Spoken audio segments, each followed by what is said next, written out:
Assalamualaikum, namaku Fikri Alima. Nomor pesertaku 322152711002.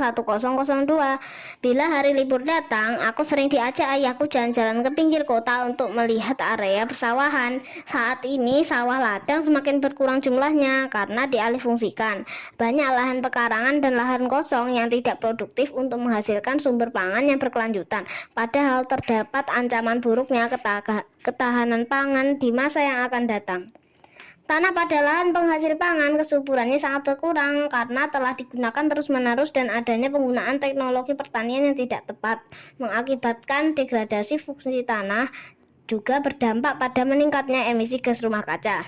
Jadi, kita harus bisa menyediakan kebutuhan pangan kita agar tercipta ketahanan pangan di masa yang akan datang dengan mengoptimalkan lahan yang kita miliki tanpa merusak tanah serta berdampak pada perubahan iklim.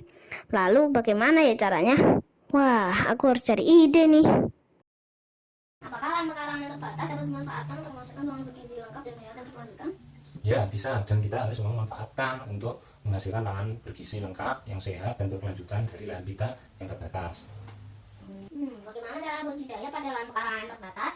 Caranya adalah kita harus menemukan metode budidaya yang tepat yang bisa diaplikasikan pada lahan pekarangan yang terbatas. Bagaimana cara mengurangi penumpukan sampah yang dihasilkan dari kegiatan budidaya pada lahan pekarangan maupun sampah rumah tangga?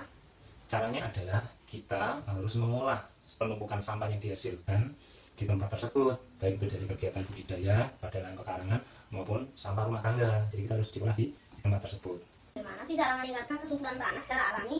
Caranya adalah kita harus mencari potensi alam yang ada di lahan tersebut dan kita olah, kita manfaatkan di tempatnya sehingga bisa digunakan untuk meningkatkan kesuburan tanah di situ. Apakah kita bisa mengurangi emisi gas rumah kaca melalui pemanfaatan lahan pekarangan? Ya, kita bisa dengan cara memaksimalkan potensi alami yang organik di dalam lahan pekarangan kita sehingga kita bisa mengurangi hal-hal yang bisa mengakibatkan emisi gas rumah kaca.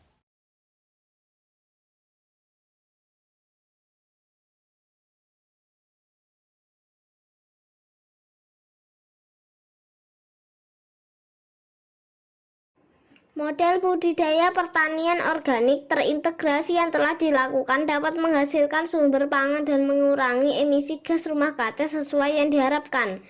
Kita dapat melakukan budidaya tanaman pangan penghasil karbohidrat, protein, lemak, vitamin, dan mineral yang beraneka jenis. Bahkan kita dapat mengintegrasikan budidaya tanaman pangan dan budidaya ternak dalam satu tempat budidaya dengan memanfaatkan lahan pekarangan terbatas di sekitar rumah.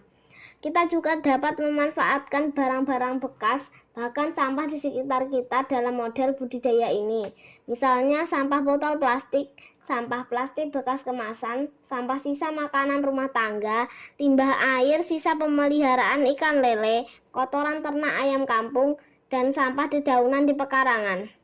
Dampak baiknya adalah berkurangnya sampah plastik seperti sampah botol plastik dan plastik bekas kemasan karena dapat digunakan untuk membuat vertikultur dan polybag untuk menanam tanaman pangan serta tempat memelihara magot.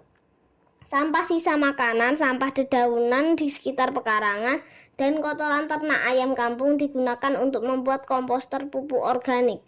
Dalam hal ini dibutuhkan dekomposer untuk menguraikan sampah lebih cepat, yaitu Yuk kita selamatkan bumi, kita kurangi emisi gas rumah kaca dari rumah kita sendiri dengan memanfaatkan lahan pekarangan untuk pangan sehat lestari melalui pertanian organik terintegrasi.